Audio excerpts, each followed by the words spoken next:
3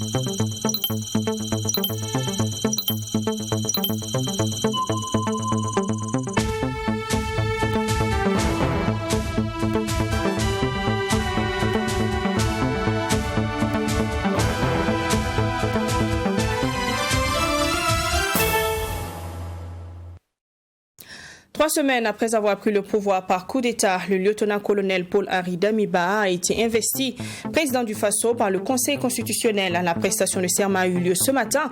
On en parle plus amplement dans un instant.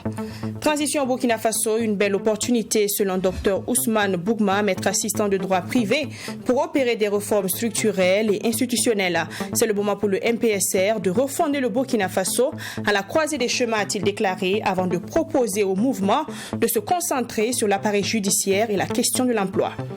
En Afrique du Sud, le dernier recours de l'ex-président Jacob Zuma a été rejeté par la justice. La prochaine audience aura donc lieu le 11 avril prochain. L'ancien chef d'État est accusé d'avoir touché des pots de vin du groupe français Thales il y a une vingtaine d'années. Bonsoir et bienvenue à ce journal. Après sa prise du pouvoir le 24 janvier dernier, le président du MPSR a officiellement prêté serment ce mercredi 16 février 2022 devant le Conseil constitutionnel présidé par Bourema Sissé, président par intérim. La cérémonie de prestation de serment s'est déroulée devant un public restreint composé de présidents d'institutions, de secrétaires généraux et des membres des forces armées nationales. Maxime Jean Bambara, premier reportage ce 20h.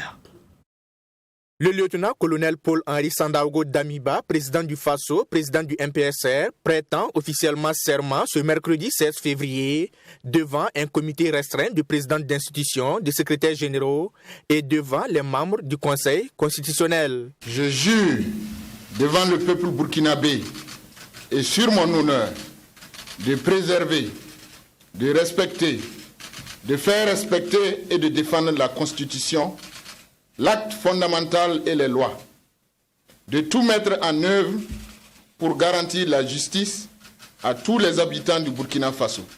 Renvoyé à l'exercice de ses fonctions de président du Faso par le Conseil constitutionnel, qui a pris acte de la prestation de serment, le lieutenant-colonel Paul-Henri Sandaogo Damiba dit mesurer la charge et la gravité de ses responsabilités. Je comprends les enjeux et je sais les attentes.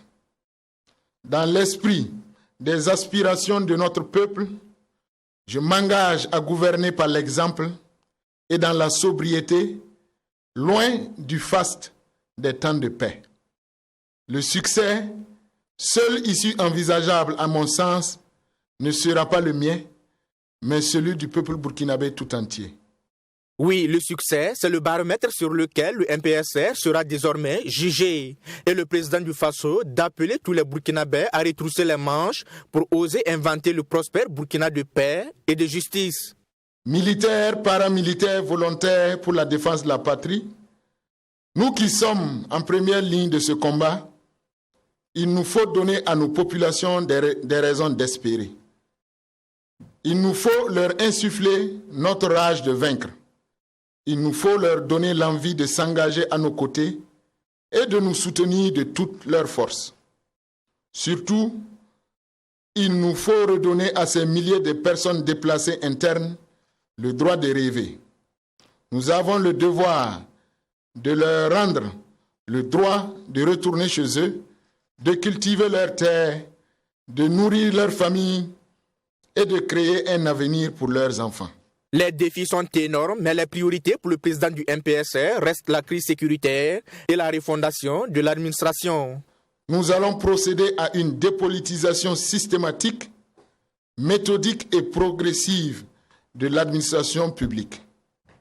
Seules doivent prévaloir les compétences techniques et la probité.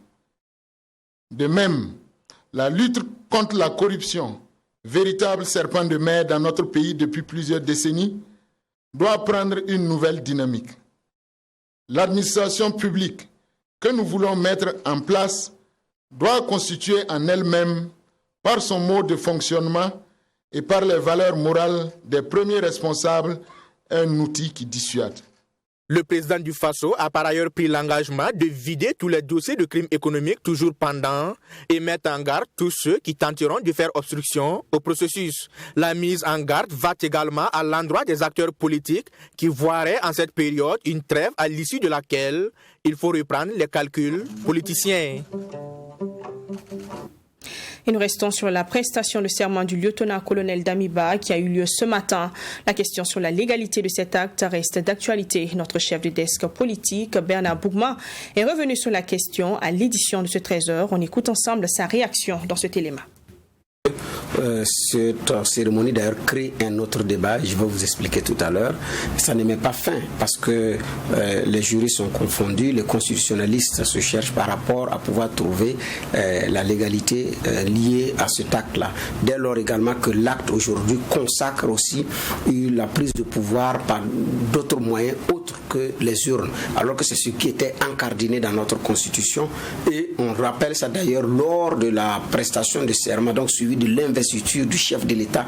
On rappelle que le chef de l'État est élu. On rappelle d'abord les suffrages exprimés. On dit tel candidat a eu tant. Et après on dit vous avez été déclaré vainqueur à l'issue des élections. Et c'est ce qui fonde d'abord votre légitimité, marquée maintenant par le sceau de la légalité avec tout ce qui va avec. Ici on l'a pas. Donc ce débat-là ne va pas finir. Ça crée un autre débat parce que officiellement il n'a pas pris aussi le collier qui fait de lui le grand maître des ordres burkinabé. Question, est-ce qu'il pourra décorer dûment quelqu'un en tant que grand maître des ordres burkinabé? Ça aussi c'est un débat qui vient de s'ouvrir. Donc effectivement ce n'est pas un débat qui va finir parce que ça crée effectivement d'autres débats. Dès lors les gens de Burkinabé vont se poser la question de savoir est-ce que pour avoir été jugé par rapport à un coup d'État, est-ce que on m'a pas fait la force, est-ce qu'à partir de ce moment, ça ne consacre pas aussi la prise du pouvoir autre que par les élections? Donc je dis bien, ce débat, il ne va pas finir. Je pense que les seules personnes qui peuvent bien nous expliquer une telle situation, il y a deux. Le doyen du collège des conseillers qui assure l'intérim parce que le président Kambou ne se sent pas bien. Et ensuite, le chef de l'État, Paul Sandaogo Damiba, Paul-Henri Sandaogo Damiba, ce sont les deux personnes qui peuvent mieux nous expliquer ce qui s'est passé parce que c'est très difficile effectivement de le comprendre. La formule du serment est consacrée et elle est codée. Et aujourd'hui, on l'a même modifiée pour être en phase avec la situation. Je jure sur l'honneur de préserver, de respecter et de faire respecter la Constitution. Et il a ajouté l'acte fondamental et les lois. Donc il y a eu un ajout par rapport à la formule qui était connue. Parce que maintenant il faut se conformer à une nouvelle donne, à un nouvel ordre. Donc, alors, vous renversez un président démocratiquement élu, vous dissolvez en même temps la Constitution, vous proclamez un acte fondamental qui est au-dessus de la Constitution parce qu'il est dit que s'il y a effectivement problème d'interprétation, c'est l'acte fondamental qui prime sur la Constitution, donc qui prime sur la loi fondamentale. Et vous voulez dire encore que, mais comme il a ajouté l'acte fondamental, effectivement, c'est difficile à comprendre. Ce qui fait que ceux qui ont posé la question de dire est-ce que c'était nécessaire cette cérémonie, effectivement, ont raison parce qu'ils n'avaient pas besoin de ça pour le gouverneur de Burkina Faso. Ils n'avaient vraiment pas besoin. Mais maintenant, il veut faire ce que certains appellent la normalité dans l'illégalité, faire des choses qui sont légales dans une situation d'illégalité. Vous ne pouvez qu'arriver à ce genre de jeu où à un moment donné c'est très difficile d'expliquer à l'opinion ce que vous êtes en train de faire et que des gens puissent vous expliquer également, ceux qui ne comprennent pas les enjeux, ce que vous êtes en train de faire. Depuis ce matin, l'on connaît certains visages militaires et surtout civils du MPSR. Deux d'entre eux se sont présentés ce matin à la prestation de serment du président du Faso. Il s'agit de l'activiste Ibrahima Maïga et de l'ancien député Abdoul Wahab Drabo du PDC. Que peut-on retenir sur ces deux hommes? Les explications toujours avec Bernard Bougma. Le premier visage civil est sans doute Ibrahima Maïga, fondateur de l'association Sauvons le Faso. C'est l'un des activistes web les plus virulents contre le régime déchu. Fondateur du journal Sahel Info, il s'était réfugié aux États-Unis d'Amérique. Et lors de la présidentielle de 2015, il avait soutenu la candidature de Roch-Marc Christian Kaboré avant de se retourner contre lui de façon véhémente et virulente. Très présent sur les réseaux sociaux, notamment Facebook, Ibrahima Maïga avait concentré ses publications interrogations sur les faiblesses de la gestion sécuritaire et des magouilles du régime Kaboré sur les plans militaires. Il a révélé à plusieurs reprises des documents confidentiels de très haute portée sur les indélicatesses liées au marché de l'armement. L'une de ces publications marquantes reste la divulgation du numéro personnel du président Kaboré sur sa page Facebook. C'est lui également qui a annoncé le renversement du régime aux premières heures de la mutinerie en dévoilant d'ailleurs l'identité du lieutenant Paul-Henri Sandaogo Damiba comme nouvel homme fort du pays. La suite est connue. Ibrahima Maïga est revenu au pays des hommes intègres le 5 février 2022. Le second visage civil est un homme politique, membre du bureau exécutif national du PDC, le parti de Saran Sérémé. Son nom, Abdoul Wahab Drabo. Député au compte du PDC à l'Assemblée nationale, Abdoul Wahab Drabo était membre de la Haute Cour de justice dans le Parlement qui a été dissous suite à l'avènement du MPSR. Mais que fait-il au MPSR? Nos sources indiquent qu'il est le premier vice-président, mais au PDC, l'on indique qu'il a récemment démissionné du parti. Diplomate, conseiller des affaires étrangères, il était également membre de la commission parlementaire des affaires étrangères et des Burkinabés de l'extérieur dans le Parlement de la 8e législature. La transition, une belle occasion de réforme et ses missions seront de tracer les scissions d'un nouveau Burkina débarrassé des vices et résolument engagé dans un processus de développement. Foi du docteur Ousmane Bougma, maître assistant de droit privé à l'université Thomas Sankara. Pour lui, cette période de transition doit engager des réformes profondes. Deux secteurs, selon lui, sont prioritaires, la justice et la question de l'emploi des jeunes. L'enseignant de droit propose des solutions dans le domaine de la justice et également sur la question de l'emploi. On découvre tout cela avec Michael Togré. Selon le docteur Ousmane Bougma, maître assistant de droit privé à l'université Thomas Sankara, cette période de transition au Burkina Faso est une opportunité pour opérer des réformes structurelles et institutionnelles. Dans cette réforme, la justice est en ligne de mire. Une institution qui doit désormais être dotée de moyens conséquents en ressources humaines et matérielles pour une justice véritablement indépendante et libre qui répond aux aspirations de la société. Pendant des décennies, on a clochardisé notre justice. On a appauvri notre justice. Et on a juste augmenté les salaires des magistrats comme si le salaire faisait le travail. Il faut du matériel pour travailler. Il faut des moyens. Il faut former notre justice. Il faut doter notre justice de moyens afin que, de façon indépendante, en tant que dernier recours, en tant que troisième pouvoir, cette justice-là puisse faire son travail convenablement. Ailleurs, vous savez pourquoi ça marche? Parce que quand on viole la loi, on sera sanctionné à la hauteur de ses méfaits.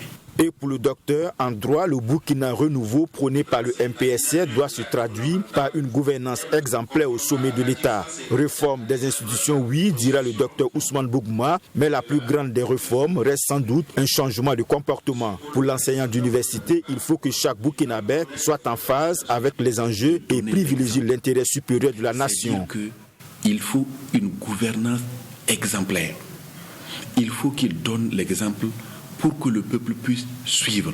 Parce qu'on a vu souvent, on parle de lutte contre la corruption, on parle, j'allais dire, du train de vie de l'État, et on se rend très vite compte que le gouvernement, compte que les premières autorités sont ceux-là qui ne sont pas, qui ne se serrent pas la ceinture. Donc, il faut que les premières autorités donnent l'exemple et le reste suivra. Je vous donne un exemple. On parle de la révolution, du père de la révolution, Thomas Sankara. Mais quand Thomas Sankara disait qu'on nettoie la ville, on le voit déjà avec quoi? Déjà les instruments pour nettoyer. Lui-même se met à la tâche. Il faut que les premières autorités donnent l'exemple et le peuple va suivre. L'autre réforme sur la table du MPSR, la question du chômage. Selon Ousmane Bougma, l'épineuse question de l'emploi des diplômés doit être résolue pour éviter que ces derniers ne soient recrutés par les groupes armés. Sur ce point, le docteur ne manque pas de propositions pour une employabilité des jeunes au Burkina Faso. Je donne quelques pistes de réflexion en la matière. J'ai fait des calculs très rapidement. Si l'on prend autour de 30 000 jeunes au Burkina, que l'État dit, on passe par cette méthode de haute intensité de main-d'œuvre et l'on donne par exemple 75 000 francs par personne, pour l'année, on a à peine 20 milliards. 20 milliards, c'est beaucoup, mais à l'échelle d'une nation, c'est très peu. Et ces 30 000 jeunes qu'on aura gagnés, on aura sorti du chômage. avec une justice en phase avec l'exigence, explique le docteur. La multiplication des institutions tant décriées par les Burkinabés, considérées comme budgétivores et à la solde politique, disparaîtront progressivement. Des institutions comme le Conseil économique et social, le médiateur du Faso, le Haut Conseil pour le dialogue social, pour ne citer que celles-ci sont des mécanismes extrajudiciaires de règlement de différends. Cette transition est à saisir pour définitivement refonder le Burkina Faso à la croisée des chemins. Le Burkina Faso, vous le savez, fait face à l'insécurité due aux attaques terroristes depuis 2016. Suite à cette situation grandissante dans la région de l'Est, Sa Majesté Untamba et ses notables ont fait un sacrifice au fétiche du premier roi de Fada, le roi Nyandabri. Un sacrifice qui a pour objectif de protéger le Goulmou de ces attaques. Le rituel a été effectif le vendredi dernier. Les images avec Mamitriana Kamabou. Accompagné d'une délégation munie de lances, armes de combat et symboles de la royauté et de la puissance par excellence, Sa Majesté Untamba et ses notables ont décidé de faire un sacrifice au fétiche du premier roi de Fada, le roi Nyandabri. Pour la circonstance, un bœuf et d'autres objets de sacrifice ont été offerts pour la recherche de la paix dans la cité de Nyandabri. Cette cérémonie au fétiche a pour objectif de protéger la ville de Fada en particulier et tout le Goulmou en général. Une localité du Burkina Faso qui fait face aux attaques terroristes depuis près de 4 ans. La paix dans cette région, c'est ce qui a motivé Sa Majesté Untamba à faire ce déplacement. Le rituel de ce matin que nous avions officié va d'abord arranger ici au niveau régional et aussi à l'intérieur du Burkina Faso pour que chacun sache que le travail qui a été fait, nous n'allons pas rester indifférents par rapport à ce qui se passe. Sa Majesté effectivement a mis sa main pour toucher qui de droit, pour faire tout ce qu'il y a lieu de faire pour que le Burkina Faso retrouve sa paix, retrouve sa cohésion, retrouve vraiment la convivialité qu'il y avait d'antan. En mai 2020, le Grand Goulmou a fait objet de débats concernant l'intronisation de 2 rois, Untamba et Ampili. Revenant sur la question, le porte-parole à la cour royale de Untamba souligne que des dispositions sont en train d'être prises pour situer les responsabilités. Selon toujours lui, les personnes concernées devront répondre de leurs actes. Ça prendra le temps que ça va prendre, certes, mais nous arriverons quand même au bon résultat. Parce qu'on dit que souvent, on est obligé de prendre des mauvaises décisions pour arriver à des bons résultats. Nous savons que l'autorité de tutelle aujourd'hui va vraiment s'atteler dans toute sa conscience, vraiment pour dire les choses telles qu'elles sont, pour juger qu'il faut et situer les choses. Donc nous demandons vraiment la paix, nous demandons le bonheur, nous demandons presque tout ce qui peut vraiment définir un peu les caractéristiques d'une communauté, que nous voulons la paix. La région de l'Est, faut-il le rappeler, est l'une des régions du Burkina Faso les plus touchées par les attaques terroristes. Cette région enregistre plus de 136 000 personnes déplacées internes. La crise née des manifestations qui ont eu lieu en mi-janvier à l'université Nazi Boni de Bobo-Dioulasso semble appartenir définitivement au passé. Une journée de la Concorde sur initiative des étudiants a été initiée pour faire la promotion du dialogue entre étudiants et personnel de l'administration. C'était le 15 février dernier. Pour les précisions, on retrouve sur place notre correspondant Joseph Koudgo.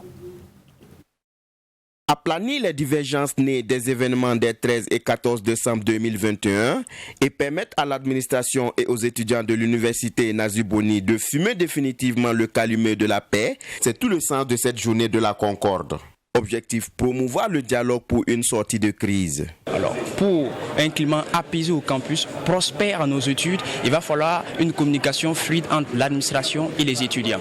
Que les textes que nous pensons que ce sont des textes liberticides soient beaucoup plus explicités, éclairés pour les lanternes des étudiants. Autrement dit, tout ce qui est acquis par la violence ne perdure point.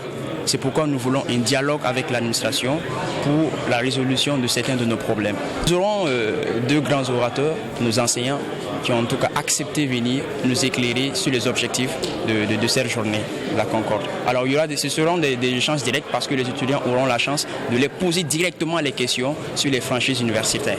Une initiative saluée par l'administration de l'université Nazi Boni qui met cette montée de tension sur le compte de l'incompréhension. Nous pensons que beaucoup de problèmes, de difficultés que nous avons rencontrés, et c'est bon de le dire, les grands groupes ont quand même pour vocation de connaître des frictions. C'est même normal que, n'est-ce pas, dans un milieu académique, nous ayons cette ébullition que nous voyons, qu'il y ait des frictions, c'est normal. Mais ce qui n'est pas normal, qu'on ne soit pas capable de trouver des moyens, des ressorts pour pouvoir nous asseoir, pour pouvoir dialoguer, pour pouvoir aller vers des objectifs communs que nous avons, parce que c'est de cela qu'il s'agit.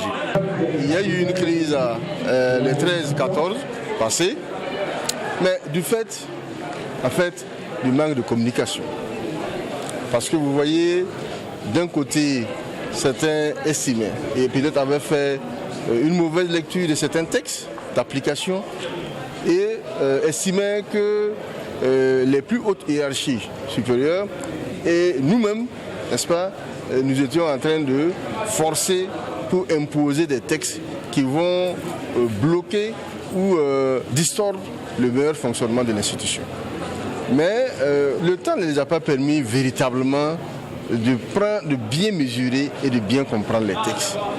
Comme nous avons entamé une tournée de sensibilisation à l'époque qui avait été estompée, parce que justement ils ne voulaient plus en entendre parler, aujourd'hui je crois que c'est eux-mêmes qui viennent vers nous pour nous dire, bon, nous voulons de cette journée. Cette première édition qui s'est tenue en une journée a connu la participation des délégations venues d'autres universités de Bobo-Dioulasso et de la ville de Banfora. Infrastructure, nous parlons ce soir des passerelles. Il s'agit des ponts donnant passage aux piétons. Ils sont réalisés dans l'objectif de fluidifier la circulation et surtout faciliter la circulation aux piétons. Dans la ville de Ouagadougou, on en trouve un peu partout, mais leur importance semble très peu connue par les populations. Constat dans la ville de Ouagadougou avec Fatima Tanikema. Quartier Nyoko 2 de la ville de Ouagadougou ce 15 février 2022. Du haut de la passerelle qui relie un bout du quartier au marché, nous assistons à cette scène.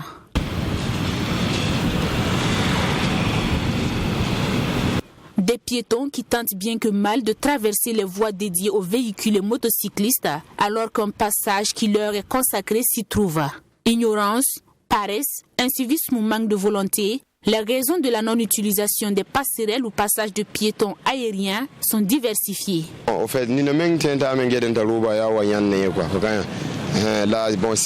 Certains piétons ont dit grimper, mais avec le temps, nous constatons qu'au moins 50% des piétons l'empruntent. La majorité de ceux qui empruntent la passerelle sont des enfants à cause de la densité de la circulation. Quant aux adultes, ils préfèrent se débrouiller pour traverser au lieu d'utiliser la passerelle, sinon c'est très important pour nous.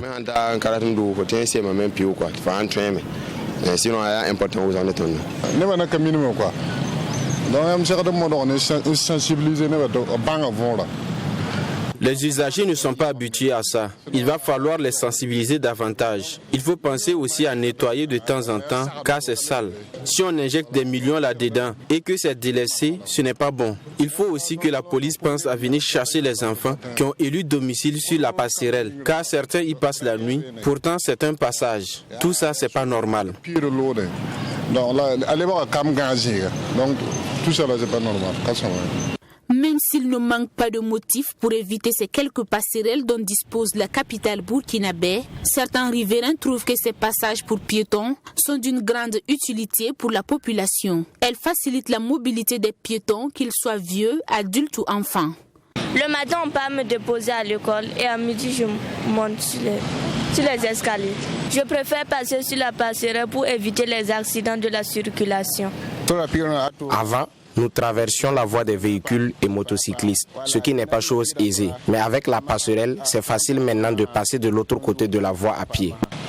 Si certains empruntent ces passerelles pour éviter les accidents, d'autres y ont élu domicile. Il s'agit des enfants de la rue ou tout simplement des bambins en quête d'espace de jeu. D'autres enfants prennent la passerelle pour un air de jeu, mais certains aussi l'empruntent pour rejoindre leur maman au marché ou vice-versa. Il y a beaucoup plus d'affluence les matins et les soirs, mais reconnaissons qu'il y a des piétons qui continuent de traverser la voie.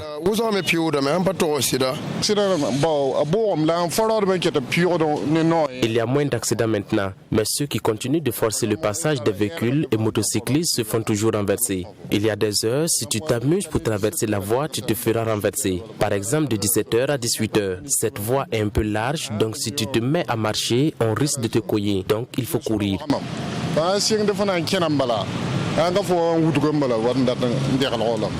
Les passerelles, ponts ou passages de piétons que nous trouvons à Ouagadougou ont pour but de faciliter le déplacement des piétons d'un trottoir à un autre. Au constat, de la route nationale numéro 3 à celle numéro 4, nous comptons 3 passerelles quasi inutilisées. Une sensibilisation s'impose donc pour une utilisation efficiente de ces infrastructures. Le dernier recours de l'ex-président sud-africain qui a une nouvelle fois retardé la procédure dans son procès pour corruption a été rejeté mercredi par la justice, confirmant la tenue de la prochaine audience le 11 avril prochain. L'ancien chef d'État de 79 ans est accusé d'avoir touché des pots de vin du groupe français de défense Thales dans une affaire vieille de plus de 20 ans. Il est poursuivi pour 16 chefs d'accusation d'escroquerie, corruption et racket. Le dernier recours de l'ex-président sud-africain Jacob Zuma a été rejeté par la justice.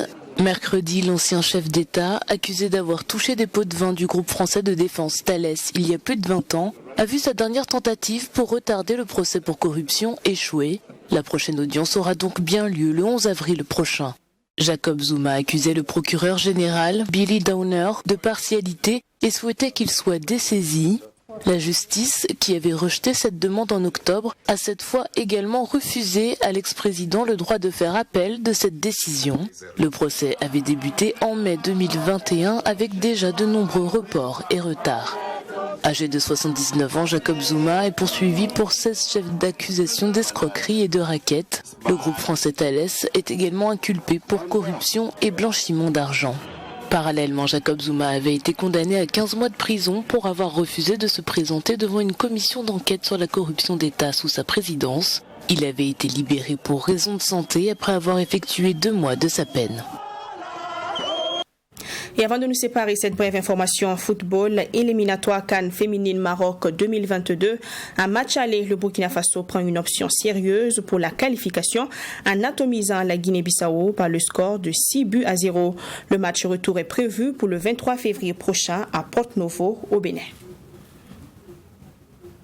C'est la fin de ce journal. Merci de l'avoir suivi. On se retrouve demain à la même heure pour un autre journal.